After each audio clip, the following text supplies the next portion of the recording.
Bonjour à toutes et à tous. Aujourd'hui, on plonge dans un chapitre absolument passionnant de votre programme de première, la France au milieu du 19e siècle. C'est une période hyper complexe, pleine de contradictions, mais elle est vraiment essentielle pour comprendre comment s'est construite, et parfois déconstruite, notre démocratie. Voilà la question centrale qui va nous guider. C'est un vrai paradoxe. Comment est-ce qu'on a pu passer d'une révolution pleine de promesses, d'un immense élan démocratique, à un régime autoritaire en à peine 4 ans? C'est ce véritable casse-tête historique qu'on va essayer de résoudre ensemble. Alors, pour y voir plus clair, voilà le parcours qu'on va suivre. D'abord, on va s'immerger dans le rêve de 1848. Ensuite, on verra comment tout ça se fissure et finit par se briser. On analysera après le régime très particulier qui en découle, l'ordre napoléonien. Puis, petit point méthode indispensable pour le bac, et on terminera en se demandant ce que cette période nous apprend encore aujourd'hui. Allez, on y va. On commence donc en février 1848. L'ambiance à Paris est électrique. C'est un moment d'effervescence incroyable, un souffle d'espoir qui balaye la monarchie et qui va se répandre dans toute l'Europe. Ce n'est pas pour rien qu'on a appelé ça le printemps des peuples. Et ça ne traîne pas.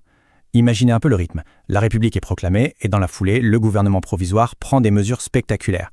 On s'attaque aux questions sociales de front, avec la promesse de garantir du travail pour tous, notamment via la création des ateliers nationaux. Mais la grande révolution, c'est sans doute celle-ci, l'instauration du suffrage universel masculin. C'est un changement radical. Pour vous donner une idée, on passe d'environ 250 000 électeurs, une toute petite élite de bourgeois, à plus de 9 millions de citoyens qui ont le droit de vote. C'est un bond de géant pour l'idée de souveraineté populaire.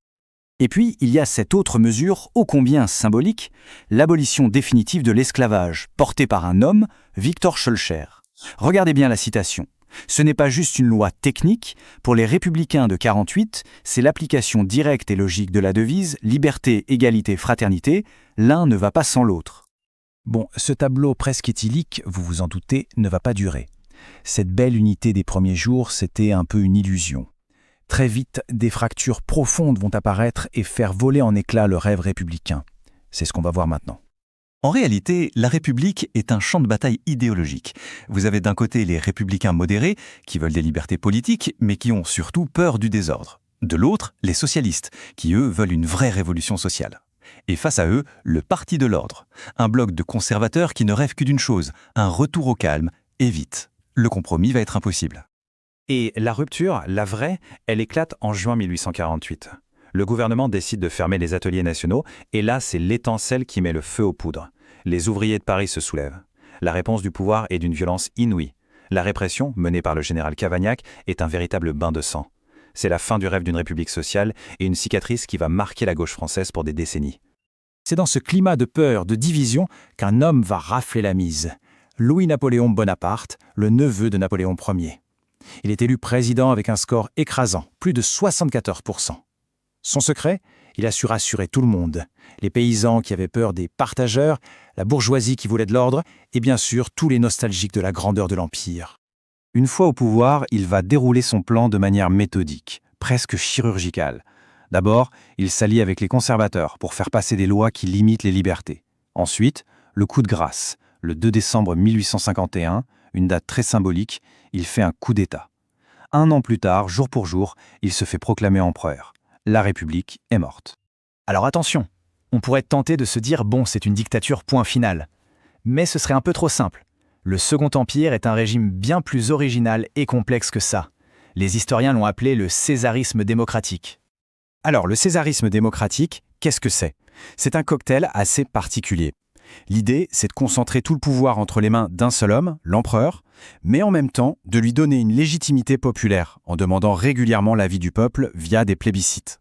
En gros, c'est un vote par oui ou par non à une question qu'il pose lui-même.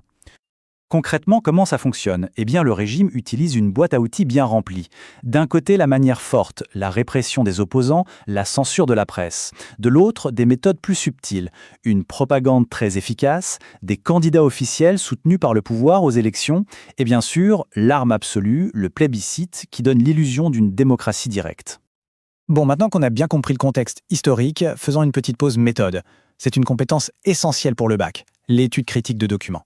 Pour ça, rien de tel qu'une mise en situation. On va confronter 2 textes qui disent tout et leur contraire. Premier document, une phrase de Victor Duruy. Qui est-ce? Un ministre de Napoléon III. Forcément, il dresse un portrait très positif de l'empereur, le présentant comme le protecteur du peuple. C'est un discours officiel, un discours de propagande qui vise à légitimer le régime.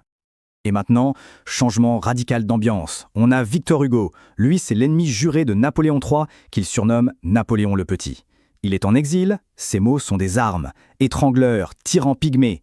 On est clairement dans l'attaque. L'objectif est de détruire l'image de l'empereur. Et c'est là que la méthode de l'étude critique devient puissante. Il faut confronter les sources. On identifie qui parle, un ministre en place contre un opposant en exil.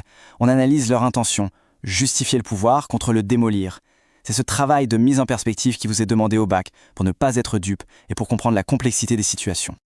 Allez, on arrive à la dernière partie. Pourquoi est-ce que cette histoire, qui a plus de 150 ans, nous concerne encore? Quels sont les héritages de cette période et qu'est-ce qu'elle peut bien nous dire sur notre monde actuel?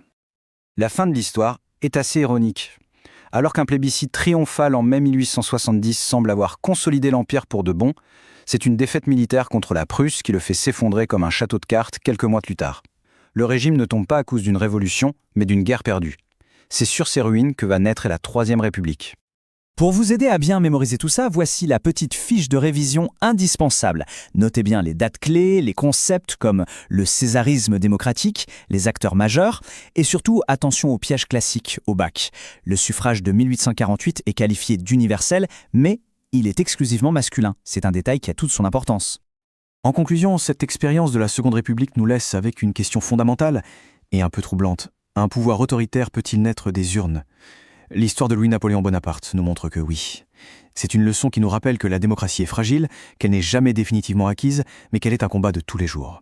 C'est une leçon d'histoire, mais c'est aussi, et peut-être surtout, une leçon de citoyenneté.